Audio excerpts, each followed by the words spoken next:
দর্শক, হাসপাতালে চিকিৎসা সেবার সবশেষ খবর জানবো। বরিশাল থেকে যুক্ত হচ্ছেন আমাদের সহকর্মী, সেখানে রয়েছেন সাইফুর রহমান মিরন। মিরন, জানাবেন সেখানে হাসপাতালে রোগীদের ভিড় কেমন দেখছেন এবং সার্বিক চিকিৎসা সেবা নিয়ে তারা কি বলছেন?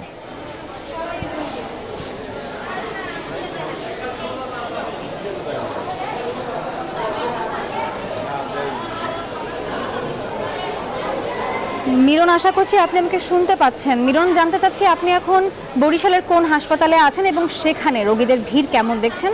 সব মিলিয়ে চিকিৎসা সেবা নিয়ে তারা কি সন্তুষ্ট?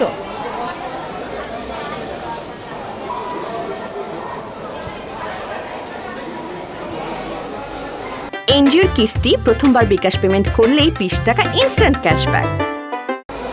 ধন্যবাদ নাফিসা। আপনি যেমনটা বলছেন, আমরা সকাল থেকেই যা দেখাচ্ছিলাম বরিশাল শেরেবাংলা মেডিকেল কলেজ হাসপাতাল আমি আছি, এবং এখানে কিন্তু সকাল থেকে অসংখ্য রোগী কিন্তু ভিড় জমিয়েছিল।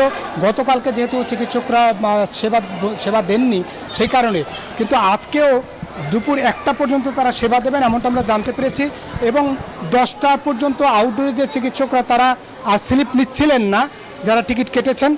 পরবর্তীতে আমরা হাসপাতালের পরিচালকের কাছে জানতে চাই যে কেন চিকিৎসকরা এই স্লিপগুলো নিচ্ছেন না। তখন একটু আগে আমরা দেখলাম যে হাসপাতালের যে পরিচালক, অন্যান্য চিকিৎসকরা, সিনিয়র চিকিৎসকরা, তারা এই আউটডোরের যে বহির্বিভাগের যে চিকিৎসকরা আছেন তাদের কক্ষে কক্ষে গিয়ে তারা বলেছেন যে যতগুলো টিকিট আছে তারা যেন সব রোগীকে ব্যবস্থাপত্র দেন। মূলত বরিশালে মূলত এই যে চিকিৎসা সেবা যে ব্যাহত রোগীরা তারা বিভিন্ন স্থান থেকে এসে যে দুর্ভোগে পড়েছেন তারা আমাদেরকে বলেছেন, এবং সার্বিক অবস্থা প্রেক্ষিতে হাসপাতাল পরিচালক ব্যবস্থা নিচ্ছেন এমনটা আমার জানিয়েছেন। এই ছিল আমার কাছে বরিশাল থেকে বরিশাল শেরেবাংলা মেডিকেল কলেজ হাসপাতালের চিকিৎসা সেবার সবশেষ তথ্য।